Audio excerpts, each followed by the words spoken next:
Բարեկամներս, Աստված ծրագրեր ունի մեր կյանքի համար։ Կարդանք Ղևտացիներ 11:45, որովհետև ես եմ Եհովան, որ ձեզ Եգիպտոսի երկրից հանեցի,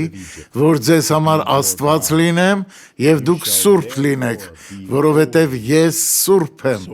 Նախ Աստված մեզ ազատեց անառակությունից և այս մեղավոր կյանքից։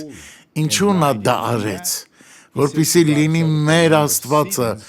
նա ուզում է լինել ձեր Աստվածը, բարեկամներ, նա ով պահում և պաշտպանում է ձեզ, հանձնեք ձեր կյանքը Աստծուն և դուք ուրախ կլինեք։